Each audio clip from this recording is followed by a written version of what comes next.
I used to be a banker. I spent 17 years in the banking industry. I left banking. I worked for government. I worked with Nigerian security and printing company. And I was in charge of the northern operations. I also run business. I have interest in hospitality and I have interest in real estate as well. Having been exposed to leadership in my banking career, I go most of the business schools in the world, from Harvard to Oxford. As you do all of these things, you get to a point where you realize that life is not about you. There is always a higher calling. That desire for higher calling drove me into politics.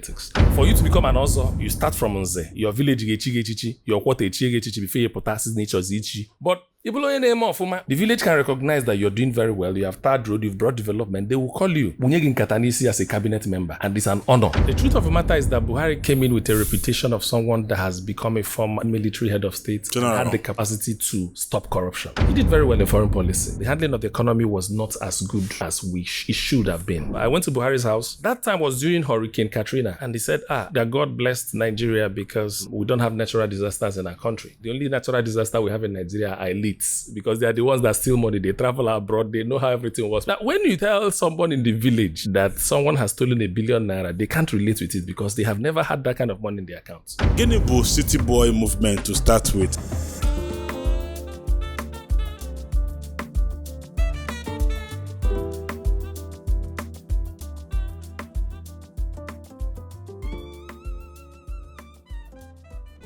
Gbam, gbam, gbam, gbam, gbam, gbam, gbam, gbam, gbam.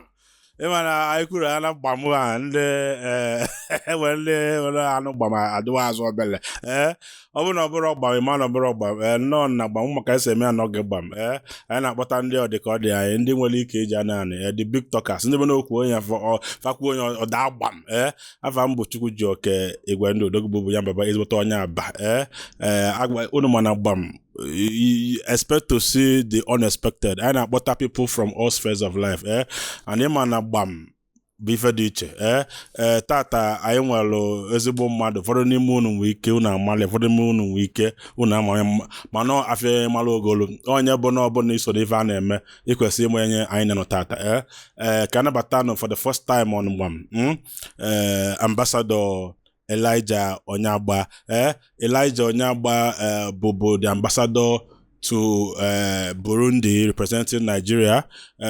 Obo Kwaketa, the chief of staff to the Southeast Coordinator City Boy movement. Ngara poze aka okowa nkozo na igbake igba akwa chief ka obo.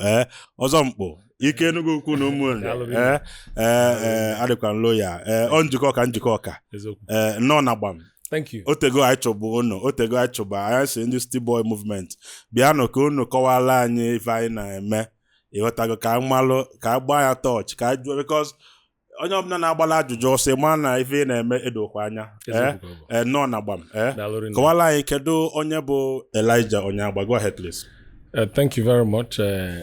My qualification required nne. If I alụ required nne. If I gbanu zeteka. If I gbanu zotelaka. Daalụ. Ana m prefer ka na-ekpọ m Elijah Onyeagba. Okay. Itinye ya chief ọ dị okay, itinye ya doctor ọ dị okay, itinye ọzọ mkpọ ọ dị okay. But also as a cultural enthusiast, ịkpọ m ọzọ mkpọ ọ dịkwa okay. You know, so if I'm erigokwa nne you know, I used to be a banker. Yes. I left banking. I worked for government, you know, as a civil servant. I worked with Nigerian security and printing company, and I was in charge of the northern operations of that agency. Wow. I left it. I also run business. I have interest in hospitality and I have interest in real estate as well. You know, I've done that and they're all by the side. And I picked interest in politics because having been exposed to leadership, you know, in my banking career, I spent 17 years in the banking industry. You know, I retired very young.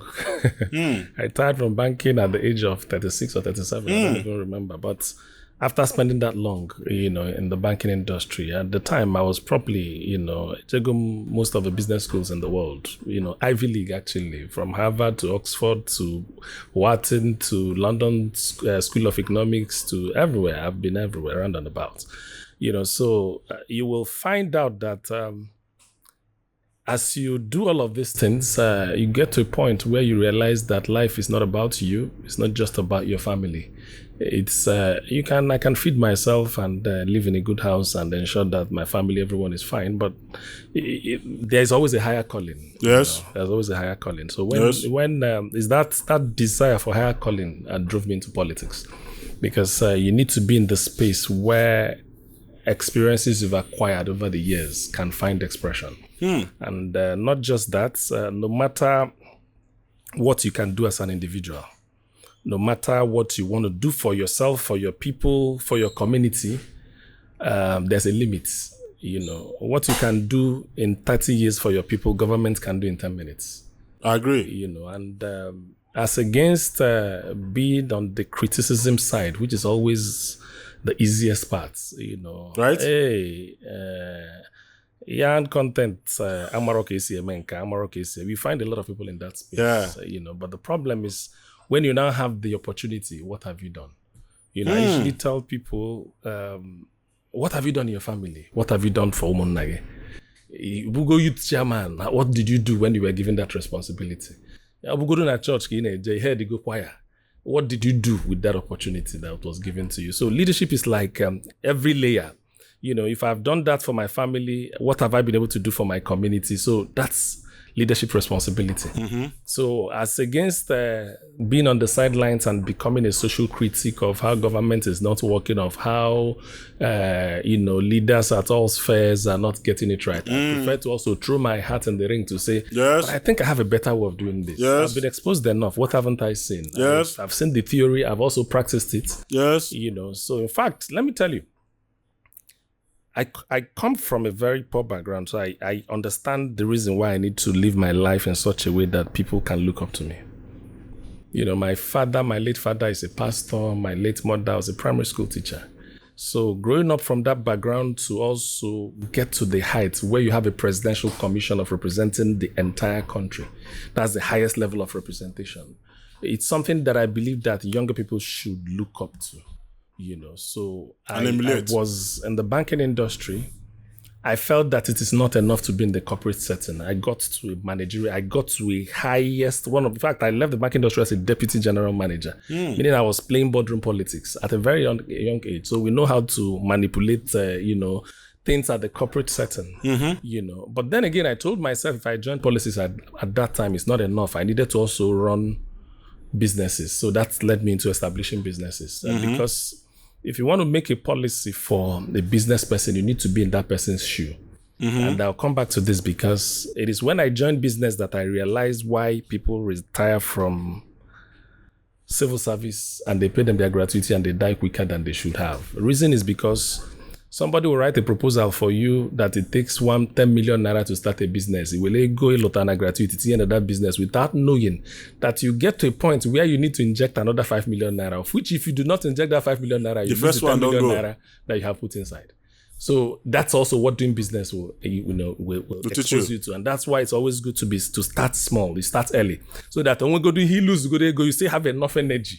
Yes. To be able to recover it back and then, keep moving. So that also drove me to that, because if you want to make policy for people, you have to be in their shoes. You have to understand what they are going through. So if I write 6 now, from where I am, I see 6. From where you are, you will see 9. So it will take either you or me agreeing to come to both sides to be able to agree that we are saying the same thing. Yeah. Do you understand? So that's also, so having done that, I also felt that the civil service is a very important area of whatever plan you want to do in politics. They are very integral. It's easy to abuse politicians that are not doing this, but if you also look at the operational architecture of civil service, you had the governor visited the office a couple of days ago. Yes. At 10 o'clock, people that were supposed to resume work at 8 o'clock is not there yet. Yes. But they have an idea what the governor is not doing right. They know, they have an idea what the president needs to do so that Nigeria will be good. Yes. But the little one they have, which is just to resume work from 8 to 5 o'clock, they don't do it. Yes. Do you understand? So again, for you to make policy for that kind of person, you also need to be in that space and understand what is going on. So I left a job of a very high-paying job. I was pretty much very senior executive in the banking industry. I earned maybe somewhere close to 5 million naira. I left it for a job of 380,000. How do you explain that to your wife? Do you understand? But for me, it wasn't really the pay that was the motivation at that time. I needed to do something that will make me think like a civil servant, so that if you want to put a corrective measure, you will have an understanding of how they think. So you'll be able to do. So that's actually what made me to. So politics for me is not, it was a matter of when, not if. So I have always known I was going to, be out in the public space. So that's why I tried to prepare myself to be able to do that. So I think I've said quite a lot, but this is basically my journey that culminated in, me becoming what I am today. And all of these experiences, when you put them together, you will see that when I sit down and speak to someone in the corporate world, we can speak the same language.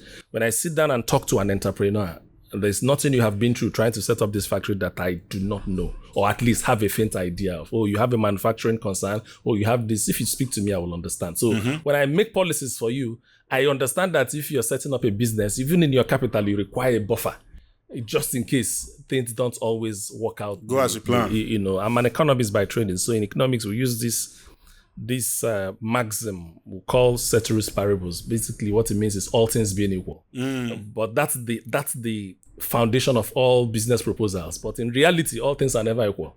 I know. Do you understand? So while you're preparing for the proposal you've been given, also prepare for the eventuality, because eventuality is a constant in life. Yes. So that's also what made me to also go to, how do you deal with civil servant really? So what I hear when I work as a civil servant is, this is not possible. We don't do that here. It is not possible and all of that. So even the little time I spent there, some of the things that they say was not possible, I also made them to be possible within that very little time. So the thing is that transformation is possible, but you start from yourself first. Start within the space that you're occupying. I'm just coming from Unizik. Now, where a professor stood up and said that all these things we are talking about is not possible in Nigeria. I said, but that's the point. You must build a culture of excellence. Forget about the bigger picture. Start from the small. Start from yourself. Make your office an excellent place. Forget about the next person. I think, somehow, when everybody begins to do the way you're doing, a collective excellent people in every other place makes a collective society. So that's basically what it is about. Dalu, let me delve a bit personal. Elijah, Kebe Moge, where did you also grow up? Kebe, how did you communicate to who you are today? Kebe got primary school, secondary school, university. Kehego. Let's upon some of your classmates because hey, I'm my class now. I'm primary one, nobody. Oh, what was your go ahead? I told you that my mom is a teacher. Yes, so she started us from Enugu Agide. I went to primary school in Enugu Agide. At some point, I left and continued in Nobi. It's a church school. Ono Kamusa. So it was a primary. So I was actually living in boarding house in my primary school days. 4, 5, 6, I was in boarding house. Christ Foundation Primary School in Nobi. After that, I came back to Enugu Agide to do my JSS. There's a school called the Technical School in Enugu Agide, it's boys secondary school. So because it's an environment where my mom was teaching. Yes. So it's easier to fit into that environment to be able to do the things. Yes. So I had a teacher that picked interest in me as a little boy, and his name is Dr. Chijoke Onyeagba. I think he's now a lecturer in Lagos State University. Sorry, the University of Lagos, Unilag. So he saw me as a child. I remember walking into I think we were fighting in the class in my JSS 1. So he took us to the staff room. And then in the staff room, they said, what is the problem? What is the problem? So, Elijah, I said, no, we don't want vernacular here, speak English. So you know what it is, going to a village school and all that. So I was the only person that could express myself in English, Remember, I didn't grow up in that. I had done the completion of 4, 5, 6 elsewhere, So I was the only person. So the man picked interest in me as a little boy, So one day he called me to his house and said, if I write something for you, can you cram it? I said, oh yeah, I can. He now said, okay. So he will write some things for me, 5, 6, 10 pages. I'll cram them and recite them verbatim as a little boy. So he started using me as a debate, as one of the, in fact, in my JSS 1, I was leading the school's debating competition and around and about town. So most of secondary schools around in Jikoka, whether it's comprehensive, NASA, St. Mary's. So I went on debating competition as a chief speaker in JSS1 representing my school. You know, so and typically people don't know. So for every debate topic, he will write it for me. I will cram it and recite it as though these were my ideas. So he will also tell me what are the, you know, usually you have a first speaker, second speaker, third speaker, and then you come back to now respond to what these other people have said. So I did that, you know, so I was pretty much, so in my JSS3, the man left. You know, I think he had the service. He worked there for 1 year. He decided to go. And he went to my dad and told my dad that he does not think that anybody can take care of me in this school, that he needs to find me a new school. So my dad had to take me to St. Michael's Model Secondary School, Nimo, what they call St. Mike Nimo. There's one of his relatives that is from also a village close by to Nimo, in Urokwe village, Okafor's compound. So that's where I did my 4, 5, 6, you know, before I went to University of Nigeria, Nsukka. I had wanted to become an engineer, by the way. I wanted, my jam was English, Maths, Physics, and Chemistry, you know. So I wanted to become an electronic engineer. So I got electronics engineer. The one they call EE? Yeah. No. EE is electrical and electronics. Okay. Yes. So I wanted to become an electronic engineer. So I wrote my JAMB. I think I had 236 or 238. I don't remember. But eventually they said that the cutoff was like 250 or thereabouts. So my dad said, what am I going to do? Am I going to write JAMB again? And eventually he said, someone said that they can give me admission in economics. Maybe after 1 year, I can go and change it back to engineering. So I accepted the challenge. So I wasn't even attending classes. I was just going after 1 year with the hope of going back to study engineering. And after my first year, I took my change of course form. I filled it. I took it to my academic advisor, Professor Agoden. The man looked at my result. He looked at me. He looked at my result. He brought the entire class results. The man said, "You want to go to engineering?" I said, "Yes." He said, "Do you know you're one of our best students in this class?" I said, "I'm not aware. I don't know. I just want to study engineering." He said, "Okay, do you know that when you will be in your third year in engineering, your mates here will be graduating?" The thing hits me in my brain like, "Mom, like third year graduation."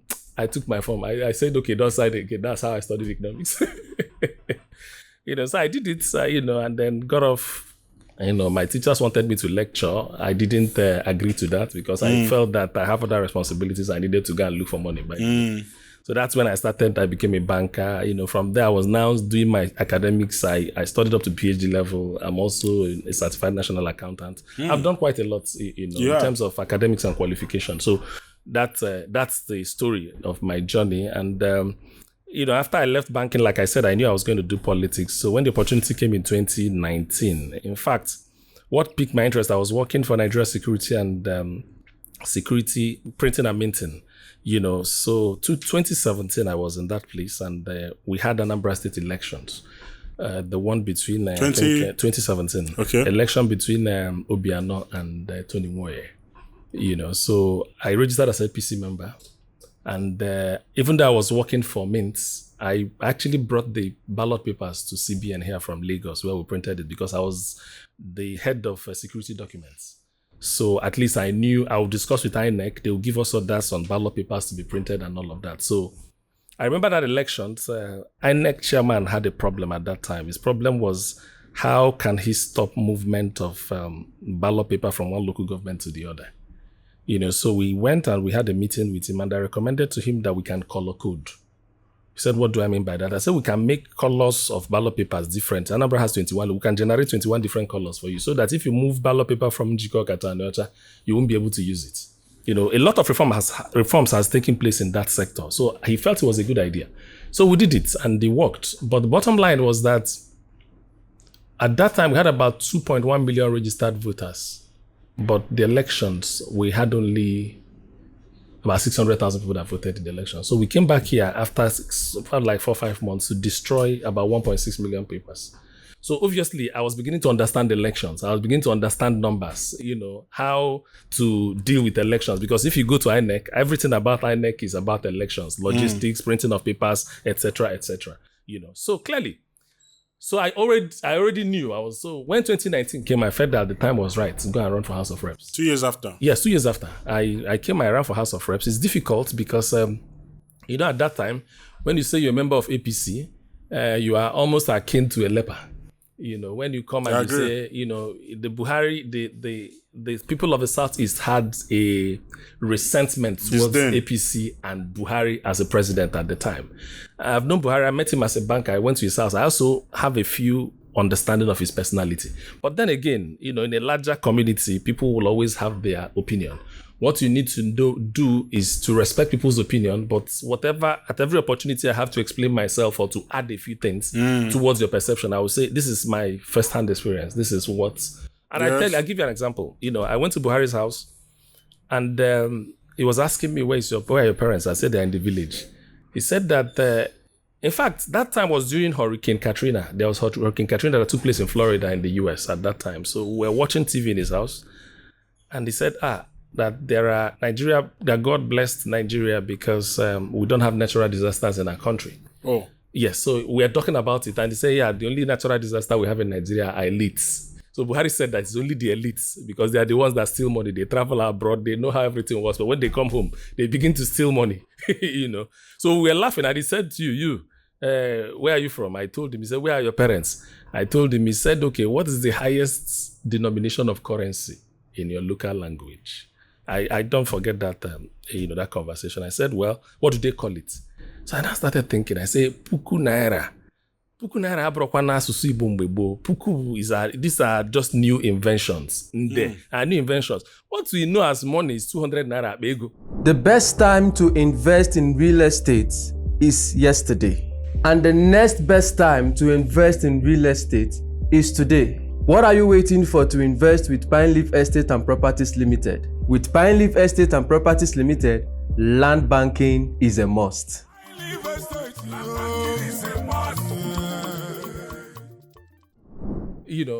Ofu akpa ego is 200 naira. That's technically what. So, that's akpa ego na ato. What they're actually referring to is 600 naira. 200. Yeah, 200. Yeah, akpa ego be 200 naira. So I remember that he said, listen, that when you tell someone in the village that someone has stolen $1 billion naira, they can't relate with it because they have never had that kind of money in their accounts.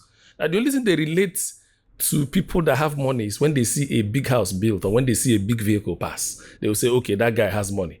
But when you try to say to somebody that someone stole 1 billion, the person have not had 100,000 naira in their account. How do you expect them to understand it? Yes. They don't understand. So this is my personal experience with the man called Buhari. So not that I do not respect what every other person feel, but this is my own personal experience. So just long story short, I ran for the elections, and I lost gallantly. And part of the things you do in politics, and I hope and believe that one day we will get there, is when people lose elections, they need to respect the will of the people. Why did I do that at the time? First is that if you join an existing structure, at that time, PDP was very strong in Anambra State. ABGA was very strong. I was a newbie. In politics, there's something they call joining the queue. So if you come and you join the queue, there are people that are already in that position that want to aspire for what you want to aspire. So you go and wait for your turn. That's the way it is dealt with in politics. So I felt that coming through opposition will do two things for me. First is that it will allow me to stay in the race long enough for people to hear me, for people to be able to interact with me and know the stuff that I'm made of. So joining APC, which was an unpopular party at the time, was very good for me because I stayed in the race long enough till I lost the election. But at least, even after the elections, people will come to me and say, oh, you did very well. Oh, I like your perspective. Oh, next elections, I will support you. Oh, I think I can invest in you. So that's what opposition does for you, because from that opposition, people also know you, particularly if you know what you are offering the people. So I lost gallantly. I congratulated the winner happily and went back to my work because politics shouldn't even be what people do. It was a very complicated one because PDP won the elections. That time, Atiku and P2B were on the ballots. So there was always the pressure that goes with the wave. So the PDP person won the election, Honorable Valaika. From Enugu, luckily for us at that time, 3 of us, PDP, ABGA, APC, were all from Enugu. It was Honorable Valaika who won the election at the time. It was Honorable Duzie Nwankwo representing ABGA and myself representing APC. So we are all in the same. So for us and for us as a community, is was whichever way it's still in Enugu. Yes. You know, so we didn't really lose anything. But unfortunately, he also lost it because Dozie Nwankwo actually had some issues he contested in court, and the court gave him the victory. What, you know, head or tail, it's still an Enugu person anyway. So, but for me, I didn't think it was a big issue, because for people that are very good and think they've got the stuff, particularly as relates to leadership, your responsibility is not to question the people's will. Your responsibility is to offer yourself for service. Let people hear you. And if they don't think that you are good enough by refusing your vote, you take a walk. You take a walk. There's no, God will always judge you. Your own part is to make yourself available. So if they say, no, we don't want you, I take a walk. I will run for election. If people say, okay, they don't want me, I will roll out my CV. I will say, what is it that I made of? I will say what I think I can do. If people still say, sorry, we don't want you, we don't want, it's fine. Nice doing business with you, but at least you've done your own part. And with every election cycle comes with experience. Because there's so much to learn. Sometimes it is not in losing. You actually don't lose when they say you've lost an election. Right. Because there are things you gain. I have this famous quote, not a famous quote, someone called Okocha in Delta States, when he's a very experienced businessman and also understands politics in Nigeria. So partly what I do is any space I find myself, I try to go and learn from the masters in that business. So I went to him, and then he told me that if I'm not ready for politics, I should still go home. I said, how else will I know if I'm ready beyond my intent and wanting to make changes? He said, no, you also have to develop the skills of taking 50 million naira to River Niger. You look at it, it's Ghana must go. You kick it and all of them falls inside water, and you will not have the heart to feel sorry about it. You turn back and go, then you're not ready for politics. So think about it again. It means that it's a business where you're likely to have a lot of waste. So if you are worried about waste, then do not join politics, because it will happen. It's a business where you take money and give to somebody that you know will not support you, and you still go ahead and still try to do that. Do you understand? But the point is that those kind of investments in politics, even if it does not pay you in an electoral cycle, in an election cycle, it can also pay you in another elections. So today, some people that didn't work with me when I wanted to be House of Reps by that time, some of them are my friends now and they're working with me.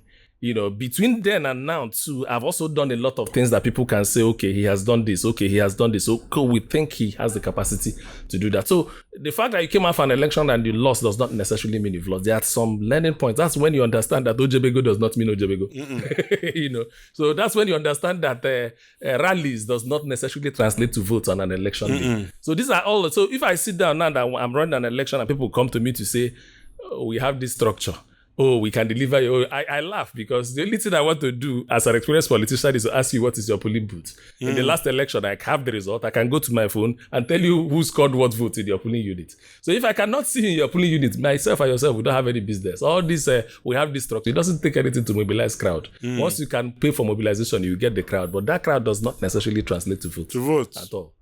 So these are the things that you learn in politics that allows you to now do politics better, in a much better way. I think I remember your admiration for Buhari. I think you're the one that took the likes of Onyeagbar to Buhari that time. Was it? No, it wasn't me. Okay. At the time, Abga has this subtle way of supporting government at the center. Okay. Yes. So clearly, like you can see, that is also happening on now. Yeah, it happened. P2B did it to Jonathan. There's also the same thing that happened between Obiano and Buhari. And now happening between what's your honest review about Buhari's administration, having in mind that you're working with Tinubu, and then I think we've heard, if not Tinubu, somebody in Tinubu's administration trying to say that Tinubu met a government that a situation that is already bad, which means Buhari's government. So what is your honest review about Buhari's government? Honestly, there are prisms through which I will look at Buhari's government. And I'll say this because it's very important to look at things from all sides. One-sided view is always not the correct view. I agree. The truth of the matter is that Buhari came in with a reputation of someone that has become that was a former military head of state and had the capacity to stop corruption. Because his records, based on history, all the jobs he's done, whether as a military officer or as a president, or as someone that had worked like a PTF and Minister of Petroleum and all of these things he's done, he came across as someone that is incorruptible, quote unquote. But then again, looking at Buhari after he has finished his office, if I have to analyze him, there are areas that he did very well. I worked with him in foreign ministry as an ambassador, representing him, carrying his letter of credence. Basically, what it means is that he said to me, go to that country, anything you say, it's assumed that I'm the one that is saying it. He did very well in foreign policy. The handling of the economy was not as good as it should have been. But what is the learning point, really? The learning point there is that, yes, you can't trace any corruption to him, but it is not enough to lead a country with just that reputation. There are other things that you also require to be able to do that. Because remember his first tenure, he had a lot of issues of sickness and all of that. So that's actually where you started hearing the word cabal. It looked like the government was now hijacked and people were also. He's a leader that gives people responsibility and allows and believes that you know what you're doing. And even if you do not know what you're doing, a day will come when you'll be called to come and account. There are two different leadership styles. Some people give you responsibility, they also follow up on it to be sure that it is done. Buhari is the kind of person that says, oh, you are the minister here. This is what I want you to do. Please go and do it. Whether you do it right or you do it wrong, a day will come for you to account whether you have done it, whether you have done the right thing or not. Yes. So that's basically, so trying to transit that is administration, because a lot of people will argue to say that, this government inherited poor economy from Buhari's government. Yes, the numbers say so. You can also argue that it's the same party. So what the manifesto of the party should also be the same. I do not belong to the school of thought of people that dodge from responsibility. You must know where you have gotten something right and sustain it. You can also see admitting that something is not right is also part of responsibility of a leader, and that's also what makes a good leader. Do you understand? So yes, the numbers does not show that Buhari handled the economy very well. Even issue relating to corruption and all of that also didn't show. But are there areas where he also did very well? Absolutely, yes. Buhari did very well in equipping our military. He did very well. Sometimes, military. Yes, he did very well. Most of the Tucano jets and all of that we're having at the time, and even now, were the things that were procured by. But we're still President having Buhari. Insecurity issues. Insecurity issue will always because be I would there. have asked you if we're preparing for any war, but I know that military is not just to fight war and then protect the country. I know that there's also internal need for more military to be equipped, but we're still having insecurity even at the heart of Buhari's administration. Let me explain to you. So what was the need of beefing up the military? Let me explain to you. The work of the military is not internal security. The work of the military is to defend the country against external aggression. You only call in the military at the point where you are overwhelmed. Okay. So now, there is nobody that has the magic wand of addressing insecurity in Nigeria. Let me explain to you why. Okay. When Buhari was the president, the total number of police officers we had in the country is 250,000. How on earth can 250,000 police people police 200 million people? Do the maths and tell me what's how. And out of the 250,000 police officers, some are attached to VIPs. Do you understand? A big man will pay for 5 Whose or 6. fault was that? No, that will have limited number of people in the police. Whose fault was that? No, it's obviously an inherited problem. Okay, it's an inherited problem. Because if the police was actually appealing to people, Yes. they will actually apply to be policemen. Just the way that they are begging the Anambra now to join City Boy movement. No, join army. Army. Army. It's not just that. I have actually brought police form to my people, even in my village, to join. Nobody agreed to join. He's not appealing to them. It's a different conversation, but let me tell you why. It's also because of welfare system. And it's almost... I give you an example. I found one of my wards a job in the FCT in Abuja. And because the pay was 50,000 at the time, he said he couldn't pay his... And he resigned from the work and left. But some other person from another part of the country will stay there and manage it. Because civil service and police work are the kind of work you enjoy towards the end of it. So you must be there, understand the system, carry the files, and then you'll be moved from one level to the other, one level to the other. So you get to if it's a civil servant, you become a director, you become a PAMSEC, that's when you begin to get the perks of the job. But You don't have that in the private sector. Private sector, they can pay you a lot of money, but even you find out that there's no gratuity, it doesn't give you that security, job security. Government work, you have to be there for either till you get to 60 years or you have served the country for 35 years. 35, yeah. Whichever one that comes first. In private sector, you can be fired today. If you are a civil servant, firing you is like an act of parliament. What the governor did the other day that he went and met people that were not coming to, if it's in the banking industry, I come to the office, you're supposed to be there by 8 o'clock, you haven't come, I can fire you immediately. I don't need anybody's approval to be able to do that. But in governor knows he cannot. What he can do is to suspend, set up a disciplinary committee. The disciplinary committee will come up with a white paper that you should just punish them, you shouldn't sack them. So people don't hardly get sacked in civil service. So he also provides you with that job security as well. So it's not, yes, so people see the immediate... it's not enough for me to solve the problem now, but it's a job that you invest your time, invest your energy, and you get to benefit somewhere in the long run. Now, connecting Buhari's administration and Tinubu's administration, security-wise, that's why this president have looked at it and said that today the police is about 300,000. So what he did was to announce that every police that is working with VIP should be withdrawn. Okay, if they want, they can actually work with civil defense, withdraw all the security. Let us use them to be able to deal with our security challenges. 300,000 against 250 or 220 million people is still not enough. And that's why he's proposing a motion, which is on ground now, that we should achieve state policing. Let every state also create a police of their own. But now the question is, a lot of people argue against it. They say, maybe it will be abused by the powers that be at the states, etc., etc. But for all of the arguments against state policing, the lives and properties of people should be paramount.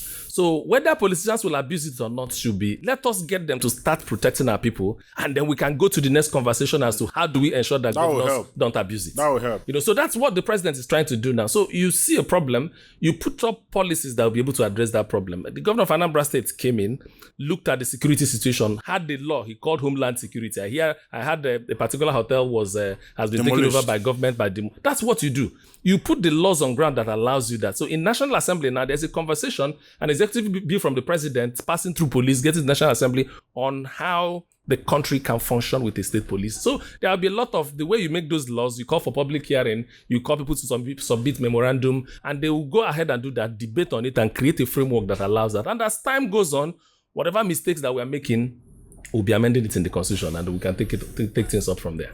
You were appointed as an ambassador in 2021, if I'm not mistaken. 2022, but I left in 2020, but I left 2021. Okay, how did that happen? How you just contested in 2019, yes. Lost, then in 2020, the next year.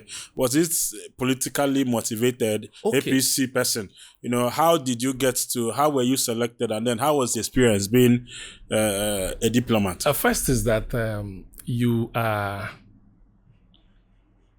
once you're a politician, Nigeria Foreign Service is split between career and non-career. Ambassadors are split between career and non-career. There are people that work in foreign affairs. Their responsibility, or rather what they work in their life, everything they do in their life is to rise to become an ambassador. Just like a civil servant rising to become like a permanent secretary or a director or whatever the case may be. Okay. Yes. So for them, those are the people we call career ambassadors. But then again, government recognizes that there's something we call non-career ambassadors, so a better word is political ambassadors. So people that participate in political process, particularly within a party, that have certain sets of skills, you can also use them as ambassadors.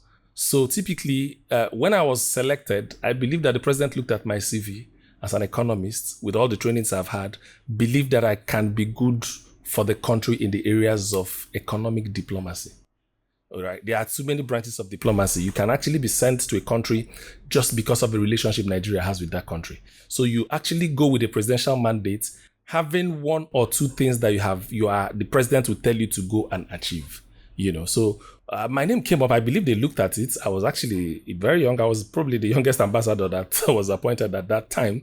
So it came to me. What do I even do? We appointed in 2020, June 1 or so, and then deployed in 2021. So what I had to do was to speak to people that are professionals in that field, there's late High Excellency, late Ambassador Joy Owu, Professor Joy Owu, who represented Nigeria as a permanent secretary, as a permanent representative at the United Nations, former Minister of Foreign Affairs. Someone gave me her number, so I called her. I said, this is the position I have. Please advise me on how to go about it. And you know what she told me? She said, okay, no problem. I'm very busy now. Tomorrow we can talk about it. But I'll call you at 12 o'clock in the afternoon. She was in the US at the time. So 10 minutes to 12, she called me and said, Prof, it's not yet time. I'm working. I said, no, that's one thing you learn in diplomacy. You have to be at every meeting 10 minutes ahead of the time. That's what makes you a proper diplomat. So eventually she told me to go to Nigerian Institute of International Affairs in Lagos. Go there, meet the director there, tell him I sent you. He will give you all sorts of books and all of so. I spent a lot of time reading about diplomacy before I was already a proper diplomat before I went on that posting. So that's why the work wasn't a lot easier. And of course, because I was young, if you add energy to what you already know, you can do a lot. I did quite a lot to represent. I'm sure not quite a lot of people knew about Burundi as a country, small country, a very poor country in East Africa before I went there. But it became very popular in Nigeria. Every Ministry of Foreign Affairs while I served as an ambassador there, because there's so much we did. We signed the agreement between Nigeria and the country. Every election victory begins with a good media projection and visibility. For this reason, Gbam Interview has created this campaign space for all our political candidates to reach out to Ndibo and convincingly tell them why their votes should be in your favor. Hurry now, contact the numbers on your screen today. Let's take you a step closer to your victory. A political consultation, agreement on education cooperation, that we can exchange lecturers. I took the management of Nnamdi Azikiwe University there to go and leverage on the education agreement that was signed there. I took some people from University of Uyo to go and leverage on that agreement that has been signed there. Exchange of research, grant, and all of this. On the bedrock of that, there's a Nigerian-owned university called Olivia University that is presently today in Burundi, in Bujumbura, established while I was there. I drew that investment to that place. We signed a lot of agreements, and we had Nigerians, visits. We had their president visit Nigeria, which is one of the high points of an ambassador when you have a state visit. Yes. We had the wives of the presidents visit each other over and over. So it was, it was a beehive of activities, between the country. We opened, because I'm an economist, like I said, I went to practice economic diplomacy. We had some Nigerian companies supplying products to Burundi and getting paid in USD and all of that. So we did quite a lot of work. Wow. So once you add energy, youthfulness to a responsibility, you find out that a lot of things can be done. I have a compendium of what I did, basically, because I did it as a report and sent when I came back from the assignment. And it's always a privilege to be exposed to serve your country at that level. That is the highest level of representation you can ever have. People. So right now, whether I'm doing anything or not, you will still address me as His Excellency. You haven't really addressed me as His Excellency. Were you sacked or you just resigned? What happened? No, you don't get sacked. Typically, what happens is that once there's an election, a new president comes in. The president, every ambassador serves at the mercy. You serve at the pleasure of the president. Of your guy. Because it's the president that you're representing. Yes. So I served with the letter of credence that was given to me by President Muhammadu Buhari. A new sheriff came to town, which is now Bola Tinubu. What you usually do is that you recall the people and give out another credence to other people, because you can't be in a country with the mandate of a president that has left office. Yeah. So technically, that's how it works. So you recall and then you repost. That's what happens. Why weren't you on the ballot box 2023? What happened? No, I was actually serving as an ambassador at the time. 2023? Yes, 2023. I thought you said you left 2022. No, I left 2021. We were usually the term of an ambassador is 3 years. So I left 2021. So it's 21, 22, 23. So we served barely 3 years. But the president now decided to recall, the new president who took out of office May 29 decided to recall ambassadors towards the end of the year, which is normal in a political setting.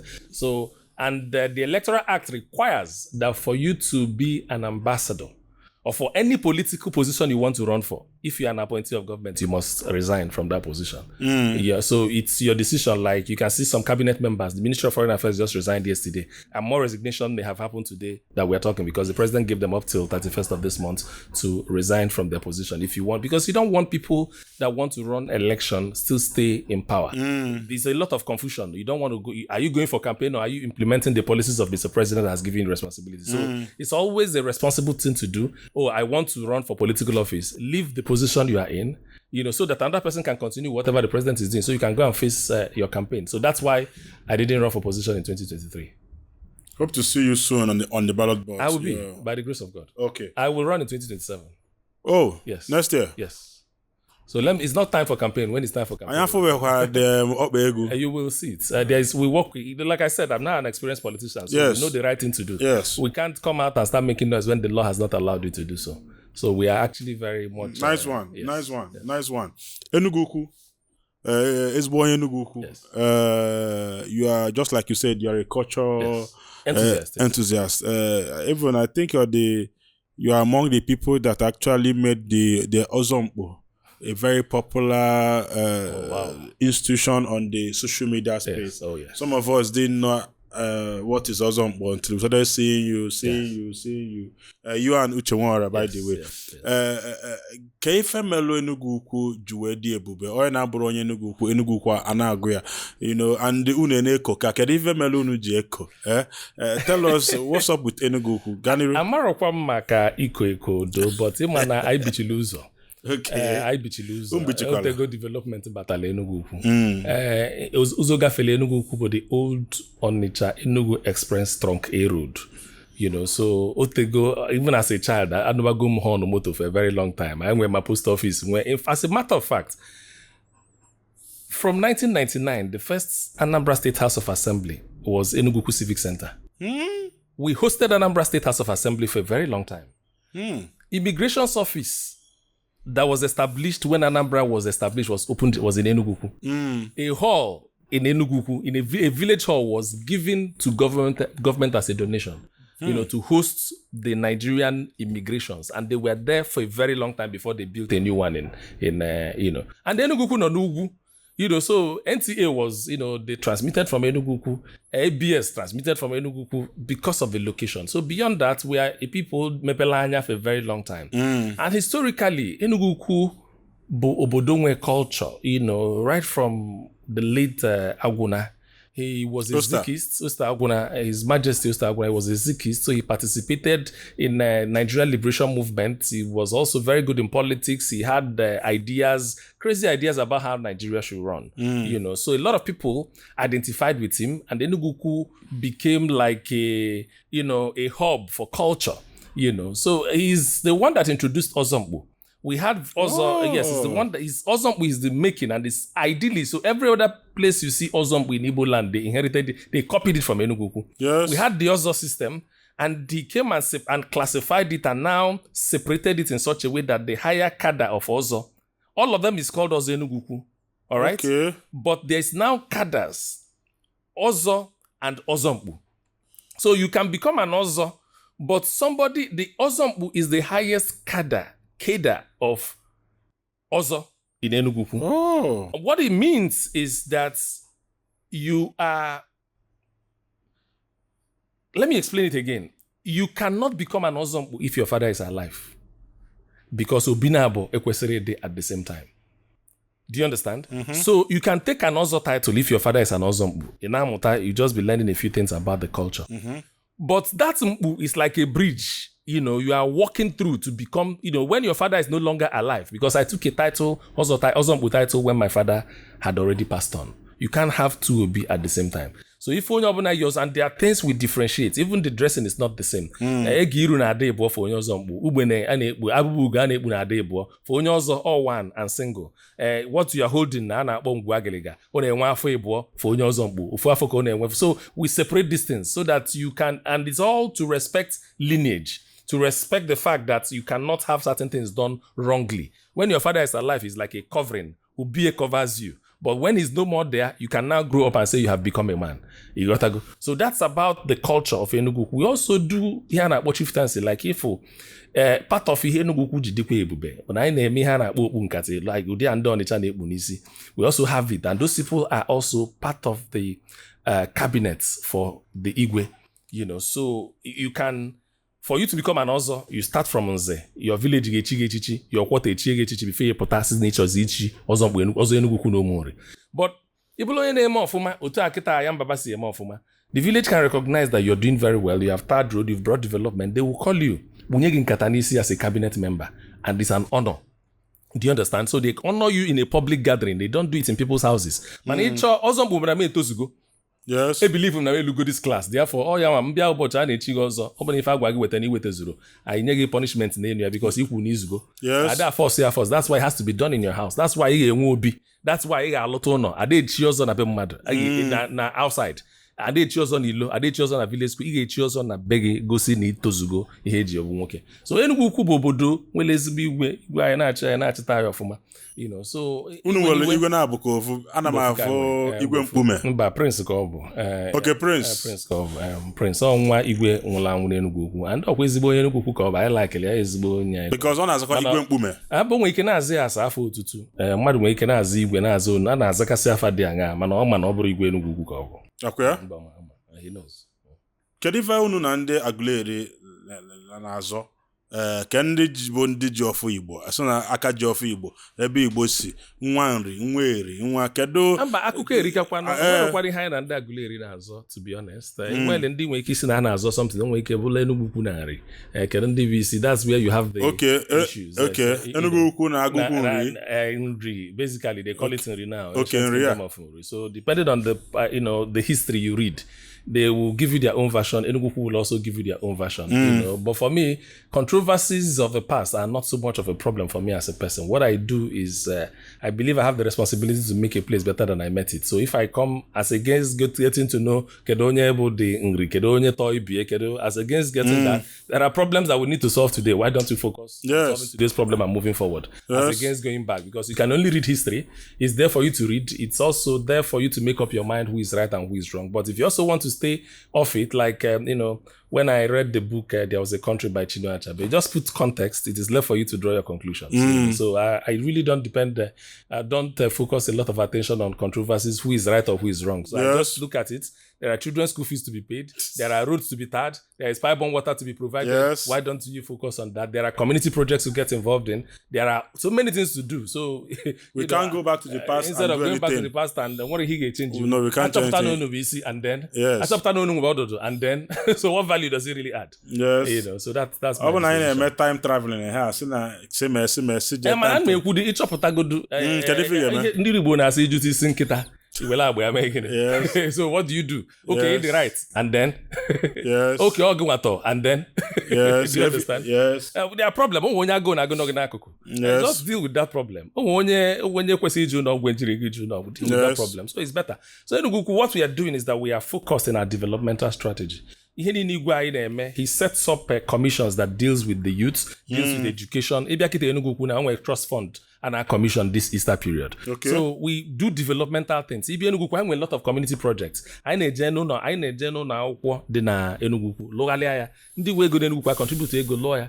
Anyị nwere civic center. Anyị nwere alụ. Anyị nwere ebe anyị na-agụ arọ or equivalent of Igbo Ofala. We built the place. So ịbata Enugu ukwu, each time you see projects that are done collectively by the community. So that's our interest, to advance the community. So that way, Igwe has been able to bring those ideas. Ojekwa na ebe ọzọ ebe a na-eme ihe dị mma ọkọpịta wedata because anyị mekịta ilu ọgbọ 2 weeks ago n'Enugu ukwu ọ culture ndị obosi mana ọ fụlụ afụ na ọ dị mma ọ bụ na mmadụ luo 80 years enwere ike kwa ya na ndụ enwere ike celebrate ya na Olugo because onye nwaanyị nwoke ọbụla anyị na-eme ya n'Enugu ukwu every 3 years anyị lụrụ ọgbọ 2 weeks ago n'Enugu ukwu. Okay, Unakwa ilu ogbo, not ito ogbo this time.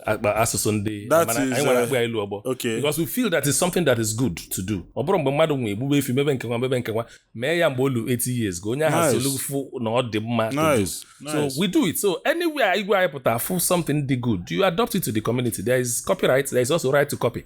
If we ever something dị mma, you have the right There's to copy. what we call adaptation too in theater art. No, absolutely. Just pick one thing from here and then create yours. Create yours. Yes. So that's why communities are now coming to us now in Enugu. Say, kuziel na ikunu si eme ọzọ a.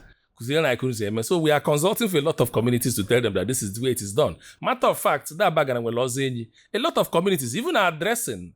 People come and they say, teach us how to do this thing. So that's only if I don't man, I don't make a and unweku faces, unweku ndine put to the thing out, Oh, yes. Unu na anwarin, I must give it to you people. I've heard about Igwe Oster Aguna. Yes. Igwe Kigwe, He's a great man. And you people carry your tradition on your head. Ba, unu carry loku unkote. Yes. And all the onye unu chilo ọzọ nke a na-apụ iche. Mba ọzọ bụ spectacle na Enugu Ukwu. Culture anyị niile bụ spectacle between ọzọ ifu ebe ndị ọzọ na-eme procession na Enugu. In fact, ije n'ọbịa bụ na echi ọzọ na Enugu ịbịa ma emechaa procession na ịbịara ọzọ ọfụma. Maka ị ga-afụ everybody they will line up. Onwe mgbe a ga-akụ bell everybody atọn on unison. It's all dị ebube. Do you understand? If you also come ebe igwe anyị na-agụ arọ wee fụ about mmadụ 60, 70, 80 ka ikpu nkata n'isi wee na-eme procession, you will love it. You will love it. So that's why we do it as part of our pride. We do it, my culture, my pride. Onye ọbụla na iche ka ekede ife village unu nwelu. Ọ bụgodu na ọ dara adị chọọ ndị na-eme nke dị mma, mụlụ from there. Try to improve something about your culture. That's what we have to sell to the world because there's a lot of money in it. I've traveled far and wide. People, I was in China mid last year. Onwe ebe a na-akpọ Temple of Heaven. Ọ dịka I just go aka temple, people bịa na-akọ gị n'ebe aka Chineke meeti ndị mmadụ mmụzi nwa wee jee na-akụfu dị akụkọ. So I took a tour of that place. Mecha na-ajụ onwe m ọkwa ọ bụ kịta na ihe a bụ ogwugwu dị na my village. Asị na ofu onye ọcha sị na ihe a bụ alụsị si ekpezina ma ọ si emena. But if you go to quite a lot of places, go to India, for example. The Taj Mahal is one of the 7 wonders of the world. If you get there, I've been there. I took a tour of the place. I call it a love story. People go there and they make a lot of money. So for you to visit the Taj, you pay equivalent of about $150 per person. That is close to over 200,000 naira to visit the Taj Mahal. The same thing in the Temple of Heaven. People pay to go and visit. So if you package your culture so well that it becomes a spectacle, you sell it. You can sell it. It becomes content. You are young content. You can also have a culture content and you can sell it and you make a lot of money, particularly in this digital age. So that's what I think that we need to do. A lot of money is involved in that space. So if you get to your community, try and find something that you can sell. Your culture, it's nice. This is what you're talking about in Enugu. I will invite you to next Thursday in Enugu on Easter Monday. You become our special guest of honor. I appreciate you come and cover it. And if you need to bring it out here, bring it. It's beautiful. It's beautiful to watch. You people are very intentional. Yes. I see you. I see Ozombu Ezudo Uchenwora. I see Ugezu. Yes. You people are intentional about putting it out in the media. Absolutely. You want to go unkalaka. Nice one. Can you ban na isa follow where kwabo okpu na nke ikpeazụ a anyị nọgide Foba City Boy movement na ọ na-afịọ and then judging by how you grew up, Enugu Agidi, we can say that you're a village boy somehow. Yes, I am. So I grew up in the village. Yeah, so it makes you a village boy. Yes. So now lives in the city. Yes. I be another City Boy movement in the Igbo where onye ọbụla afọ dị a ọ dịka na achịlị ata, I say on the city, okay, although 2 days, and that movement has come on village boy, Guinea City Boy movement to start with. Let's start from there. Guinea City Boy movement. Go ahead. Ndị be anyị kerekwa m unu. Ịma na onye agọtara agọta, ọ ga-agọtafe and nkọwa na-adị mkpa. If na ma transmit go from English ka nsuke n'Igbo ka ndị be anyị wee ghọta m ọfụma maka na n'Igbo nwafọ anyị dị n'Igbo dị n'oyibo. Anyị dị n'Igbo dị n'oyibo. City Boy movement bụkwa n'otu nkwado na-akwado President Bola Tinubu. Onye ọbụla na-azọ ọchịchị at whatever level a na-enwe ha na-akpọ support group nya ndị nkwado Anụ am ndị nkwado from mgbe na-eme debate na secondary school. Ndị nkwado supporters. Nigerian Football Federation were supporters club. Do you understand? So 2022 oge Bola Ahmed Tinubu na-achị ụzọ election. Onye ọbụla na-achị ụzọ, particularly election cover the whole country, a ga-enwe over 100 support groups. Enwelu Tinubu ambassadors, enwelu Tinubu support group, enwelu nka. So City Boy movement was one of the support groups at the time. Obidoro kwata obido 2022 leading to 2023 general elections. So City Boy ana-akpọkwa n'afa. What it basically means is ọbụrụkwasị ịma people na-akpọ ya City Boys. No, what it is City Boy. Onye a na-refer to the City Boy abụrụkwa us na-eme the campaign, not the president, because they call him a Lagos City Boy. If you talk about cities in Nigeria, Lagos is number one. So having grown up, went to school abroad, came back, worked in Nigeria, and eventually became governor of Lagos State, rose to the highest political stance in Lagos. Eventually they refer to him as a city boy. So it is one of the support groups that was created in 2022 to support Mr. President. And now the patron of that movement, or the founder, you can call him the son of the president, Barrister Seyi Tinubu. Another election cycle is coming. Noya's Healthy Living PAP is a strategic response to a critical problem, malnutrition. An innovative program kicked off on August 3rd, 2024, with free distributions across the 21 local government areas of Anambra State.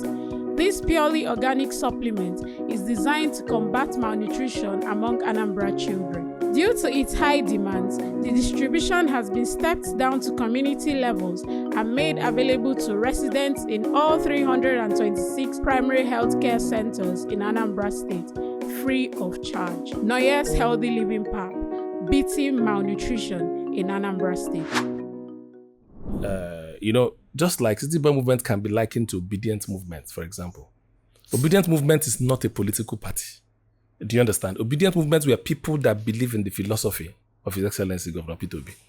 Do you understand? So there are so many people that mgbe Jonathan na-achị, onwe ha na-akpọ transformation ambassadors or something. He created a support group for the president. Ogo Obasanjo na-achị, you will always have onye ọbụla nọ na, even at governorship level. There's one before Governor Solo became governor that was called Yes. Youth earnestly asked for yes, there is Soludo's apostle, there is Soludo this and all of that. There's quite a lot of so it's normal. If I was when I was running for House of Representatives in 2019, I had a backing by Vanguard.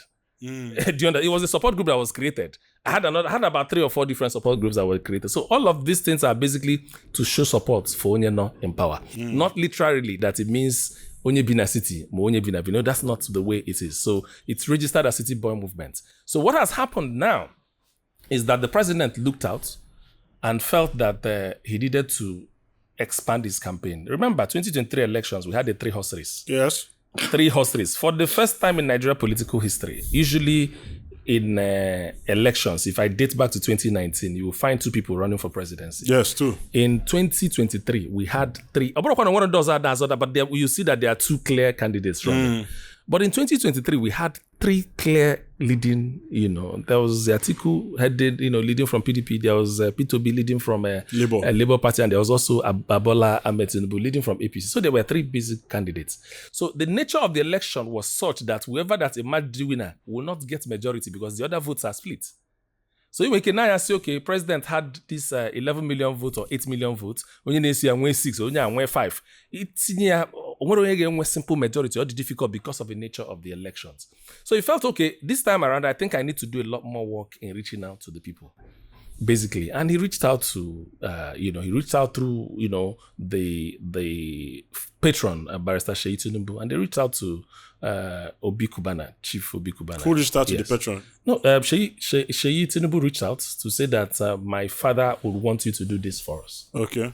And you see, if you understand Nigerian politics, you will agree with me that it is increasingly difficult for business people to stay away from politics. Let me explain to you. Because the biggest business in Nigeria is government. Let me repeat myself. It is increasingly difficult for business people to stay away from politics in Nigeria. If you look at the operating architecture of the country, the biggest business in Nigeria is government. Let me tell you what gave Dangote money. There was, when Obasanjo was president in 1999, he had a policy that was designed for him at that time that was called backward integration policy. What does that mean? In 1999, Nigeria were importing cement into the country. He said, any factory that you want to set up in this country, I can give you import duty waiver. Bring the equipment, we will give you support. You bring the equipment and set up that factory in Nigeria so that Nigeria can become independent in that business. So government can promote your business, government can destroy your business. One government policy can destroy your business. One government policy can also promote your business. Let me give you an example. There's something shea butter. Now there's a policy that this government has put in place that we can no longer export the seed, shea butter seeds, outside the country. That everything we have in the form of shea butter should be passed through a factory that was just opened in northern Nigeria so that we can add value to it and now export finished or semi-finished products. So it means to shea butter seed anywhere, you need to another factory and then Aban will give me the seed export. Because when you export raw materials, you don't make money out of it. We grow cocoa, we grow shea butter seed, we grow cashew nuts, we grow all this, we export them raw. But they get back to another country, it's the same thing with our crude oil. You get to take it to a country where they can now transform it from cocoa to chocolate. They now send it back to you because they've added a lot of value to it. This is what happens. So government is very important in every developing nation. So you cannot, as a businessman, want to feign ignorance and say, no, I'm not interested in politics or the loan or the... They can deliberately target you and make a policy that will throw you out of business. What would you do? You know, but that's not the issue for me. The issue for me is that at every particular point in time, people will have their political choice to make. All right? You can want to stay out of it. It's your responsibility. It's your decision to make. But people will have a political posturing, you know, and that people take that decision based on certain factors that are ahead of them. They will look at it and say, okay, who can win? Who cannot win? People don't take decisions based on ethnicity. Like big people don't take decisions based on whether you're my brother or you're... No. They don't do that. There are too many factors that you have to consider to be able to take that decision. And they reached out to him and he called us because we are also part of his think tank to say, this is what we have on the table. What do we do? I said, listen, do not say no. My advice, don't say no. You know why? He said, why shouldn't I say no? No, rather what you do, why don't you sit down with them and tell them, what will you tell your people? For you to do this, what are you going to get? What are your people, what are the people of the South is going to get from government? And I will read out to you what they demand. Tell commissioners to go to the street and ask people. If government were to come to you today to say, what do you want? Anambra, Imo, Enugu, Abia, what exactly do you want? Some people say we want a seaport. We want to be able to dredge River Niger so that we can have barges coming in and all of that. We want our roads done. We want this. So let us put together the demands of the people. Let us use this as a platform to engage government. Let's also even explain to our people again, because it's a feedback mechanism. What are you doing that our people, or what are you doing as a government? What are the policies you have in place that our people can benefit from? For example, if I say to you now, Smidan has given 1 million people loan. Do you know what Smidan is? Exactly. At your level, you will struggle to understand it, but if you get to the people, to the streets, you find out that you are even better in terms of understanding. There are too many things that governments have been doing with respect to policies. For example, there's Nile Fund. When you look at the kind of Nile Fund basically means education fund that the president has created so that anybody that wants to go to school, a young girl that wants to go to school does not need to sleep with a man to go to school. A young boy that wants to go to school cannot say because he does not have money, he cannot go to school. These are policies of government. But if you look at the list of beneficiaries, the Southeast have benefited the least simply because they have not been properly informed. For example, a young boy, had gone to Smedan. Smedan is small and medium scale enterprises. Have gone to Smedan. Smedan help him only produce abacha. Abacha, all package gear now. So you go to abacha or their batch noodles. Government have supported him. So you go to abacha in 5 minutes. He make abacha. Do you understand? Only one crispy cassava stuff that he's doing. So they will help you to package it and all of it. So I said this will be a two-way mechanism. What is government doing that can benefit our people? Let us use this as an opportunity to do that. On the other hand, our people are saying, our people are also saying that we need this. So let it become an avenue for engagement. And ultimately, let it also become an avenue for inclusion. So we spent a lot of time arguing, should he accept or should he not accept? And at the end of the day, he saw reasons, because it's not about, I read things like, oh, they've given them 30 billion. Some people say, no, it's no longer 30 billion, it's 7 billion. Fadden, no 1 naira has come from anybody to anybody in this movement. We are doing this out of our conviction that we do not want a system or a situation where in the events, for example, that the president wins, we will not be hearing things like, how many votes did you people bring? Oh, you people didn't give it to us. Igbo people is one of the three biggest tribes we have in Nigeria. All right? So you cannot come in a political setting. You have the highest Igbo man in Nigeria is the 6th position we have in the country. So even South have also leapfrogged us because they play better politics. Sometimes you come to politics with the mind of expectation or expecting that certain things should be handed over to you. No. You have to walk, even the Bible says you have to work out your salvation with fear and trembling. We need to be able to get into a meeting to say, no, we did 4,000 votes the last time. Now we did 100,000 votes. Therefore, we have done some work. In politics, it's all about numbers. And you have to fight a war to be able to share. To get a share from the spoils of war. So Onyeagbar is about political positions. Yes.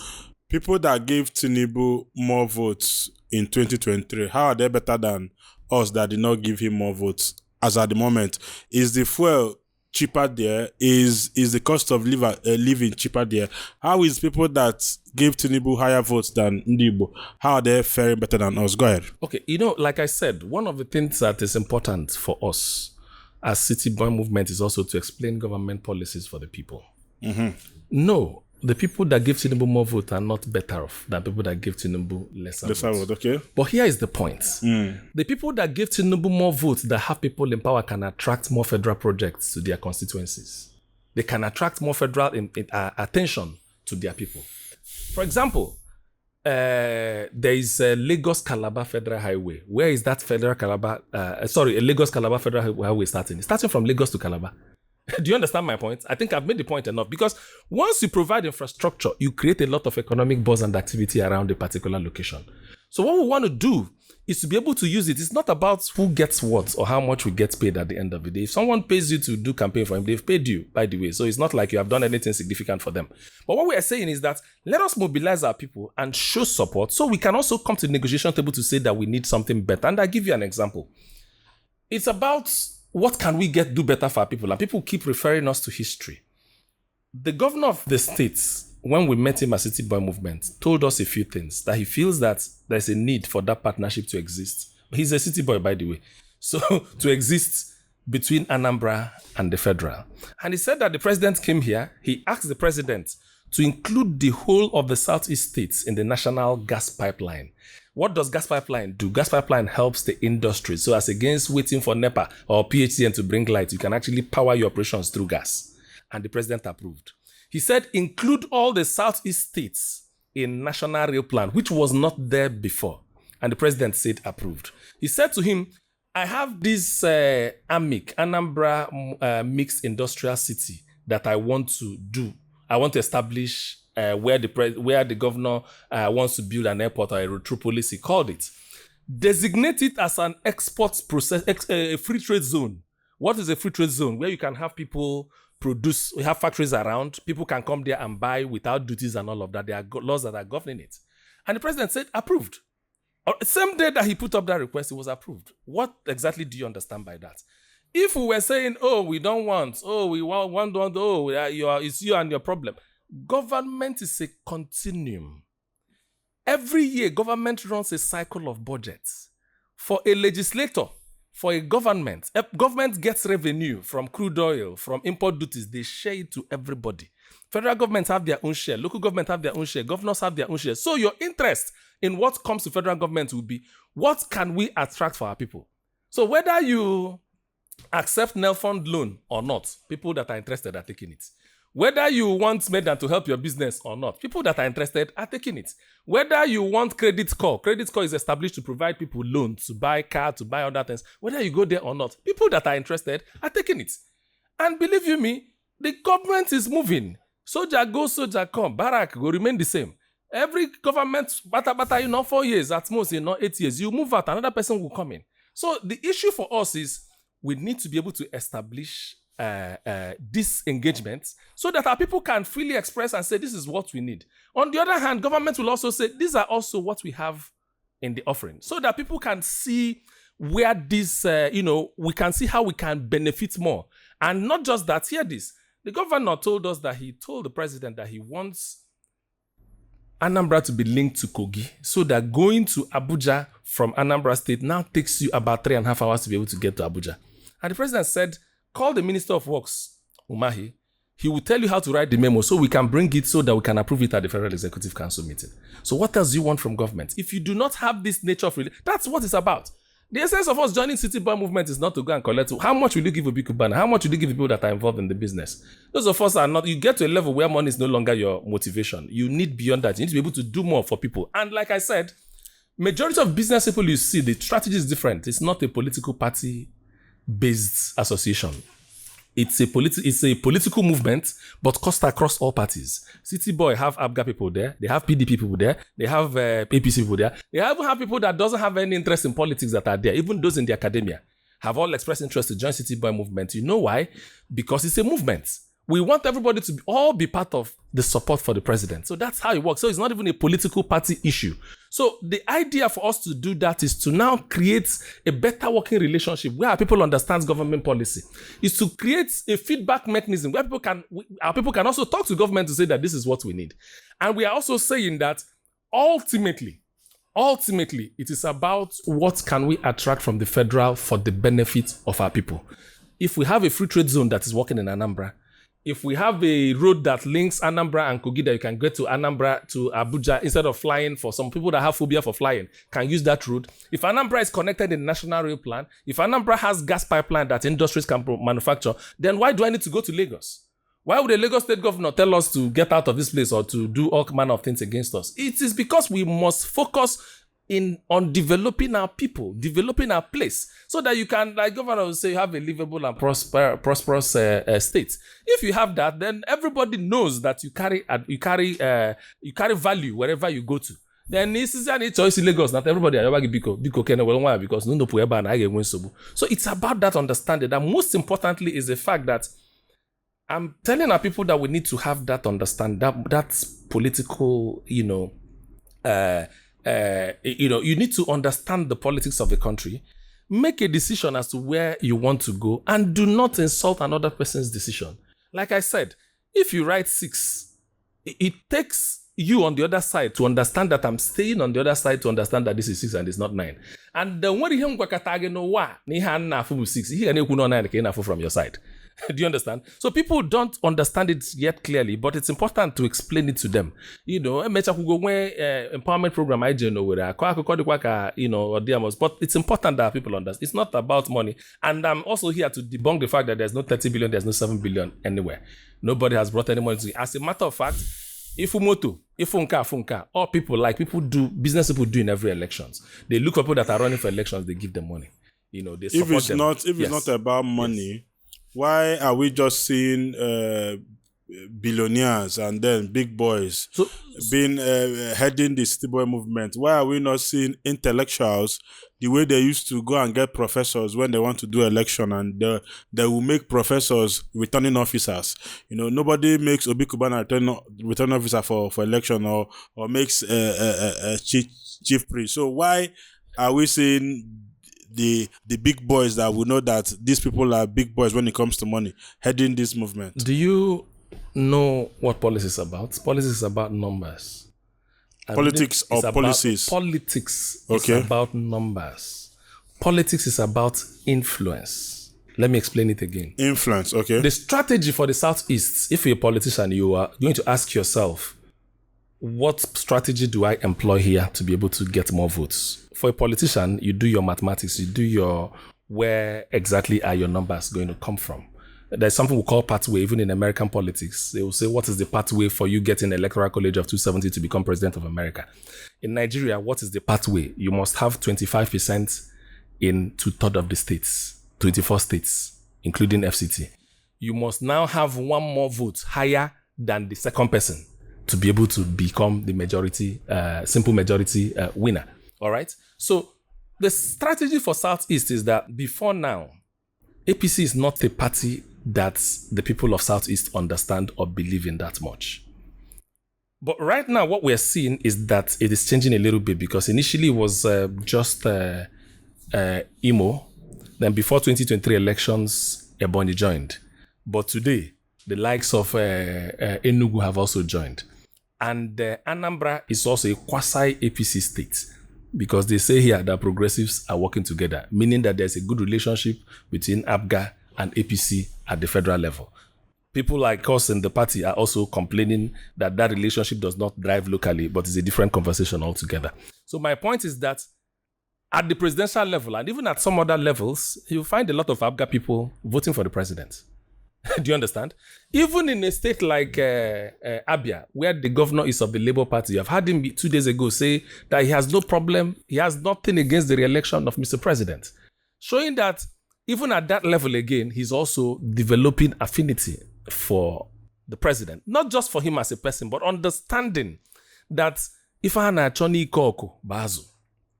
Understanding that the essence of government or governance is to drag dividends of democracy to your people. Government doesn't give somebody money.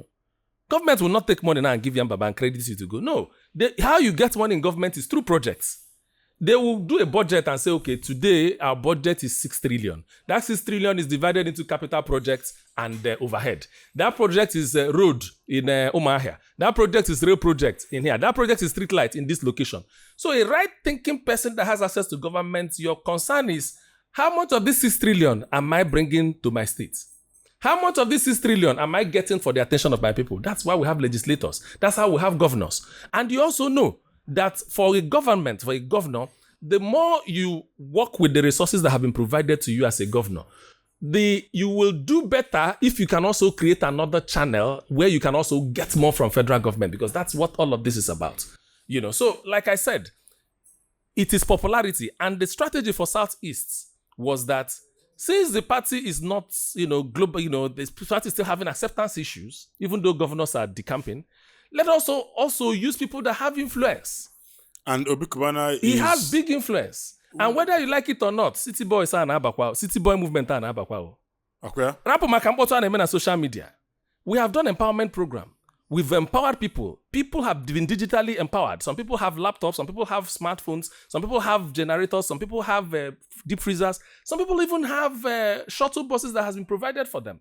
That's what we are talking about. Empower them. It doesn't matter, Good news. From anywhere you are in the world, you can now be our guest on Gbam. As long as you have an internet connection and a mobile device, you can now be interviewed from our studio anywhere in the world. Contact the numbers on your screen to book a session with us.